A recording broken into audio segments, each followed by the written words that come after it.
ఎవరో కాల్చాలనుకున్న గన్ను రంగనాథ్ గారి భుజం పైన పెట్టి కాలుస్తున్నారు అని చెప్పి మాట్లాడే వాళ్ళకి మీరు ఇచ్చే సమాధానం? వచ్చే టైమే చెప్తుంది ఇవన్నీ కూడా. అది నా భుజం మీద నుంచి పెట్టి కాలుస్తున్నారా లేదా, లేకపోతే అసలు పబ్లిక్ గుడ్ కోసం చేస్తున్నారా మీకే అర్థమవుతుంది. So time only will tell, మీరే చూస్తారు కదా. హైడ్రా అనేది ఒక్కసారి ఏర్పాటు చేసిన తర్వాత ఇది ఒక పొలిటికల్ హైడ్రామాగా మారిపోయిన పరిస్థితి. కౌంటర్స్ రీకౌంటర్స్ అనేక పార్టీస్ నుంచి కూడా కొనసాగుతూ ఉన్నాయి. ఒక పార్టీ వాళ్ళు అంటున్నారు మిమ్మల్ని సంకిలం చెరువు పైన నిర్మించిన ఎడ్యుకేషనల్ ఇన్స్టిట్యూట్స్ ఎంఐఎం కి సంబంధించి కూల్ చేసే దమ్ముందా అని మిమ్మల్ని ప్రశ్నిస్తున్నారు. మరొకరు అంటారు నాది తప్పు ఉంటే నేను అక్రమంగా కడితే వచ్చి కూల్ చేయండి అని ఇంకోరు చెప్తున్నారు. అసలు మీకు ఏం ప్రెషర్ అనిపించట్లేదా సార్? ఈ పొలిటికల్ అఫిలియేషన్ ఏ విధంగా డ్రైవ్ చేస్తుందండి? దానికి పొలిటికల్ ఎవరికి వాళ్ళు మీకు దమ్ముందా, మీకు ఇది ఉందా అది ఉందా అనే దానికి నేను రియాక్ట్ కాదలుచుకోలేదు. అవన్నీ కూడా ఎవరికి వాళ్ళు వాళ్ళ పొలిటికల్ వాళ్ళ కంపల్షన్సో లేకపోతే వాళ్ళ ఇంట్రెస్ట్ని డ్రైవ్ చేసుకోవడానికి చేసేటటువంటి వాటికి I don't need to react ఎవరికి కూడా. సో మాకు అక్కడ చేసేటప్పుడు ఒక పద్ధతి క్రమం బట్టి పోతాము. సో డెఫినెట్గా ఎఫ్టీఎల్లో ఒక ఎడ్యుకేషన్ ఇన్స్టిట్యూషనో లేకపోతే ఇది వచ్చినప్పుడు దాన్ని 100% దాని మీద యాక్ట్ చేయాల్సి వస్తుంది. బట్ చేసే క్రమంలో చాలామంది పిల్లలు ఉంటారు, చాలామంది వాళ్ళ అకాడమిక్ లైఫ్ ఉంటుంది, కాలేజెస్ ఉంటారు, స్టూడెంట్స్ ఉంటారు, స్కూల్స్ ఉంటాయి. సో వాళ్ళని ఒక బిల్డింగ్ మనం ఏది డెమాలిష్ చేసి మనం ఏదో విజయ గర్వంతో ఇది ఏదో ఎఫ్టీఎల్లో మొత్తం తీసామని అంటే కనుక పొరపాటు. ఆ ఎఫ్టీఎల్లో చెరువును పరిరక్షణ అందింపడంతో పిల్లల అకాడమిక్ లైఫ్ ని కూడా మనం జాగ్రత్తగా చూసుకోవాల్సిన అవసరం ఉంటుంది. అలానే వదిలేసేది కాదు, మనం ఒక టైం ఫ్రేమ్ ఇవ్వాలి. ఇచ్చేసి వాళ్ళకు ఒక 6 months అకాడమిక్ ఇయర్ అయిపోగానే డెఫినెట్ గా అప్పుడు they will be liable for ఇది వెకేట్ చేసేటట్టు కూడా ఉండాలి. సో హైడ్రా కూడా హ్యూమానిటేరియన్ గ్రౌండ్స్ ఉన్నాయి, ఆ కోవలోకి వర్తిస్తుంది చూస్తుందంట. హైడ్రా అనేది ఫైనల్ గా మనుషులతోటి నిండి ఉంటుందండి. హైడ్రా అనేది ఒక మాన్స్టర్ ఏం కాదు. సో మనుషులతోటే ఉంటుంది. చూసిన తర్వాత పేదవాళ్ళని ఎందుకు టార్గెట్ చేయమంటున్నాము? చిన్న చిన్న ఎప్పటి నుంచి వచ్చిన వాళ్ళు ఎందుకు టార్గెట్ చేయమంటున్నాము? ఎందుకు ఓన్లీ రిసార్ట్స్ నో లేకపోతే కమర్షియల్ గా ఉండేవాళ్ళు లేకపోతే ఎవరో దాన్ని ఒక అంటే ఎఫ్లూయెంట్ సెక్షన్స్ ఎందుకు టార్గెట్ చేయాలనుకుంటున్నాం అంటే దీంట్లో డిఫరెన్షియేట్ చేయాలి. అందరినీ ఒకే తీసుకురావడం అనేది ఇట్స్ నాట్ కరెక్ట్ కాదు. గవర్నమెంట్ కూడా ఆ విధంగానే ఇంటెంట్ తోటే ఉంది. అండ్ నేను కూడా ఆ విధంగా పనిచేస్తానని నన్ను ఇక్కడికి తీసుకొచ్చినట్టు. అంటే ఎప్పుడు ఒక పాలసీ అనేది ఉన్నప్పుడు దానికి 2 వైపులా కూడా మనం జాగ్రత్తగా ఆలోచన చేయాలి. అండ్ ఇది సామాన్యులకి లేకపోతే పేదవాళ్ళకి ఇబ్బందికరమైన పాలసీని తీసుకొచ్చి మనం చేయటం అనేది కాదు.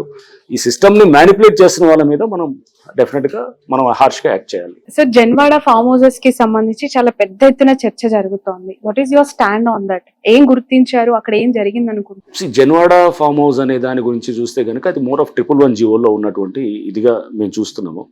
సో 111 జీవో అనేది మా స్కోప్ లో లేదు. నెంబర్ 1. మీరు ఎంటర్ అవ్వరా అక్కడికి? 111 జీవోలో మేము ఎంటర్ అవ్వం, మేము రాము. 111 జీవోలో అంటే చాలా ఉన్నాయి, hundreds of వేల స్ట్రక్చర్స్ ఉన్నాయి. ఇది ఒకటే ప్రత్యేకంగా ఎందుకు వెళ్తాం? నాలా ఉంది అనుకోండి, ఫర్ ఎగ్జాంపుల్ నాలా అని చెప్పి ఎఫ్టీఎల్ బఫర్ హౌస్ ఖచ్చితంగా చేసేవాడు. అది లేదు, అది 111 జీవోలో ఉంది. బట్ రేపు అక్కడ 111 జీవోలో చాలా స్ట్రక్చర్స్ రిమూవ్ చేస్తున్నప్పుడు దాంట్లో జన్వాడ ఫామ్ హౌస్ ఉంది, హైడ్రాన్ హెల్ప్ అడిగితే ఖచ్చితంగా చేస్తాం.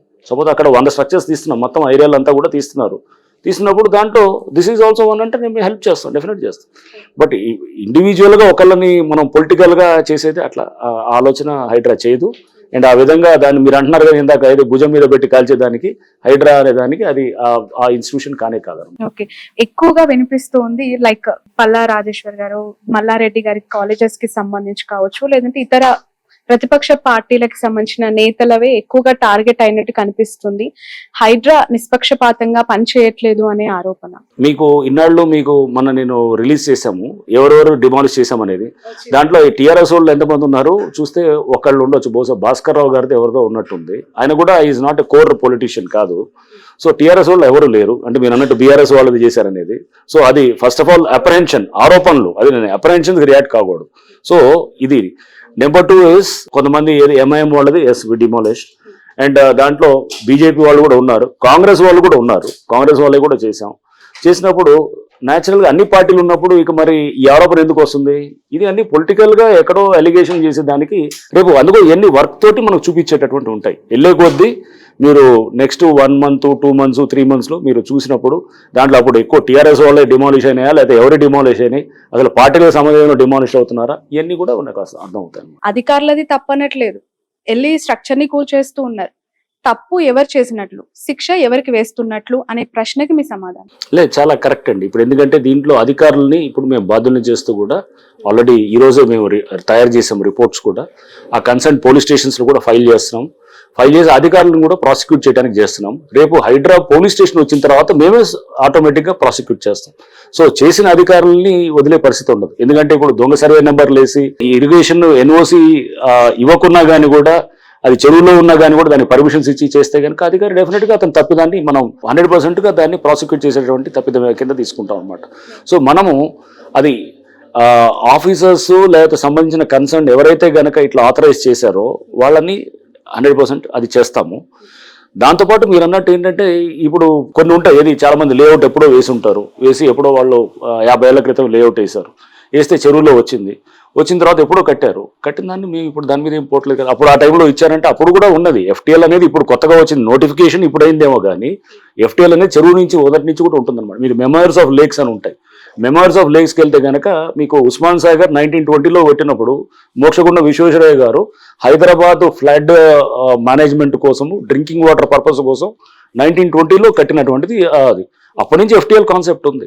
బట్ నోటిఫై చేసింది సబ్సిక్వెంట్గా అయ్యిండొచ్చు, కానీ నోటిఫికేషన్ అనేది పబ్లిక్ డొమైన్లో పెట్టడం. బట్ ఎఫ్టీఎల్ అనేది అప్పుడు మనకు చూస్తే ఉంటాయి, ఏది పోల్స్ లెక్క పెట్టి స్తంభాలు లెక్క, అది మన కడీలు లెక్క పెడతారు, పెట్టి మీకు అది దట్ ఈస్ అది కూడా నోటిఫికేషనే. ఆ చుట్టుపక్కల అందరికీ తెలుసు ఇది ఎక్కడ ఎఫ్టీఎల్ ఎక్కడ ఉంటుంది, ఎక్కడ దాకా రావచ్చు, ఎక్కడ దాకా కట్టవచ్చు అనేది కూడా. బట్ ఇది పబ్లిక్ డొమైన్లో పెట్టేదానికి నోటిఫికేషన్ ఉంటుంది. పాత వాటిల్కి లేఅవుట్స్ ఇచ్చారు, వాటిల మీద పోవాలనేది అలా కాదు. మనం దీన్ని చాలా క్లియర్గా సెగ్రిగేట్ చేస్తాం. సెగ్రిగేట్ చేసినప్పుడు ఎవరైతే గనక ఇప్పుడు మీరు చూసారు, మేము చేసిన అన్ని కూడా మీరు ఒకసారి చూస్తే అర్థమవుతుంది. ఏం చేసాం, అప్కమింగ్ స్ట్రక్చర్స్ని డిమాలిష్ చేసాం. ఏది చందానగర్లో కానీ, లేకపోతే నిజాంపేటలో కానీ, లేకపోతే గనక చింతల చెరువులో గనక మీరు చూస్తే గనక చిన్న చిన్న షెడ్స్ లాగా వేసి వెనకాల బ్యాక్గ్రౌండ్లో ఒక లీడర్ ఉండి అతను వీళ్ళని ముందు పెట్టి చేసిన దాన్ని డిమాలిష్ చేసాం ఎఫ్టీఎల్లో వచ్చిన వాటిని. సిమిలర్గా గండిపేట దగ్గర ఉన్నటువంటి వాటిల్లో కూడా అక్కడ రిసార్ట్స్, పెద్ద పెద్ద రిసార్ట్స్ వచ్చాయి, దానికి సంబంధించి కూడా డిమాలిష్ చేసాం. బొమ్మూర్కు దావులలో కూడా అప్కమింగ్ స్ట్రక్చర్స్ ఏదైతే కనుక కడుతున్నారో ఆ పక్కన కట్టినవి ఆల్రెడీ ఎప్పుడు ఉన్నాయి 3-4, దాన్ని డిమాలిష్ చేయలేదు, కడుతున్న దాన్ని డిమాలిష్ చేసాం. సో మీకు చూస్తే అట్లానే ఎన్ కన్వెన్షన్ ని డిమాలిష్ చేయడానికి కూడా ఎందుకు కారణం, అది ఆ కన్వెన్షన్ దానికి పర్మిషన్స్ లేకుండా ఎఫ్టీఎల్లో ఉంది. సో ఎఫ్టీఎల్లో ఉందా లేదా ఇదంతా అనేది డిస్కషన్ పేపర్స్ మీద ఉండొచ్చేమో, కానీ అక్కడికి వెళ్ళి చూస్తే ఎవరికైనా కానీ ఒక నేకెడ్ ఐకి మనకు అర్థమైపోతుంటుంది. ఆ నీళ్ళల్లో వచ్చి అలలు వచ్చి అక్కడ గోడకి ఏది రిటెన్షన్ వాళ్ళకి తగులుతున్నప్పుడు అది చెవుల్లో ఉందా లేదా అనేటువంటి గుడ్డని చెప్పగలుగుతాడు అనమాట. 2 సార్లు ఎక్స్ వేదికగా 1 అంగుళం గజం స్థలం కూడా నేను కబ్జా చేయలేదు, లేదంటే ఎంక్రోజ్ అవ్వలేదు, పక్కాగా పట్టాలని తీసుకుని నేను అక్కడ కన్స్ట్రక్షన్ చేశానని చెప్పి నాగార్జున చెప్తున్నారు. మోరో స్టే కూడా రాలేదని మీరు అన్నారు, వచ్చిందని అక్కడ నుంచి వస్తుంది. ఏం జరిగింది అసలు, నోటీసులు ఇచ్చారా ఫస్ట్ ఆఫ్ ఆల్ మీరు ఎన్ కన్వెన్షన్? పట్టా ల్యాండ్ అనేది ఫస్ట్ ఒక దానికి మనకు క్లియర్గా ఉండాలి. పట్టా ల్యాండ్ అనేది మీరు చూస్తే గనక శిఖం పట్టాస్ అంటారు. అంటే దాన్ని శిఖం పట్టాలు అంటే ఏంటంటే చెరువు ఉంటుంది, చెరువులో శిఖం పట్టా అంటే కనుక చెరువులో డెడ్ స్టోరేజ్ వచ్చినప్పుడు, అంటే డెడ్ స్టోరేజ్ అంటే ఏంటి, బేసిక్ కొంతవరకే ఉంటుంది వాటర్, మిగతాది వాటర్ ఉండదు. ఎప్పుడు వస్తుంది డెడ్ స్టోరేజ్ అనేది, ఖరీఫ్లో వర్షం వస్తుంటుంది, రబీకి వచ్చేటప్పటికి వాటర్ తగ్గిపోయినప్పుడు అప్పుడు ఒక పంటను వేస్తారనమాట. దాన్ని ఏక్ ఫసలి అంటారనమాట, మన మామూలు పాతకాలంలో కూడా ఏక్ ఫసలి అనేది. సో అంటే శిఖం పట్టాలో వ్యవసాయం చేసుకోవడానికి ఇచ్చినటువంటిదే, అంటే అగ్రికల్చర్ పర్పస్కి అక్కడ ఆ భూమి ఉంటుంది. సో పట్టాలని ఇప్పుడు మీకు ఉండొచ్చు, ఒక చెరువులో సపోజ్ మీకు ఒక చెరువు దగ్గర ఏదో చెరువు దగ్గర మీకు పట్టా ఉంది, మీరు పట్టాన్ని నాకు అమ్మొచ్చు, నేను కొనుక్కుంటా, నాకు రిజిస్టర్ అవుతుంది. రిజిస్టర్ అయిన తర్వాత నేను దేనికి వాడాలి, కేవలం ఇరిగేషన్ అంటే వ్యవసాయం వరకే వాడాలి, స్ట్రక్చర్స్ రేస్ చేయడానికి కాదు. దాంట్లో చేయకూడదని చాలా స్పష్టంగా ఉంటుంది అనమాట. సో నేను స్ట్రక్చర్స్ పట్టా ఉండొచ్చేమో కానీ బట్ స్ట్రక్చర్స్ లేవు కాబట్టి పర్మిషన్ ఇవ్వలేదు జిహెచ్ఎంసీ. మరి 15 ఏళ్ళ నుంచి ఎందుకు పర్మిషన్ రాలేదంటే దానికి చెప్పాలి కదా ఆన్సర్. సో 15 ఏళ్ళ నుంచి ఎందుకు పర్మిషన్ రాలేదు, బీఆర్ఎస్లో ఎందుకు కాలేదు, బిల్డింగ్ రెగ్యులేషన్ అనే దానికి కూడా ఆన్సర్ ఉండాలి కదా.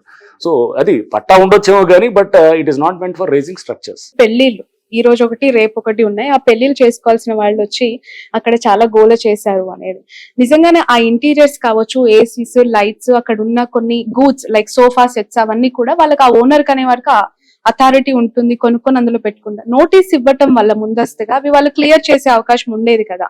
సో పూర్తిగా అక్కడ నోటీస్ ఇచ్చామండి, నోటీస్ ఇవ్వలేదని ఎందుకు అనుకుంటున్నారు, నోటీస్ ఇచ్చాము, we have followed the due process. వాళ్ళు ఆ డ్యూ ప్రాసెస్ మేమంతా ఫాలో అవుతూనే వాళ్ళకి మధ్యాహ్నం కల్లా స్టే తెచ్చుకోగలిగారు. సో మీరు ప్రాసెస్ ఫాలో అవుతూనే చేస్తాం.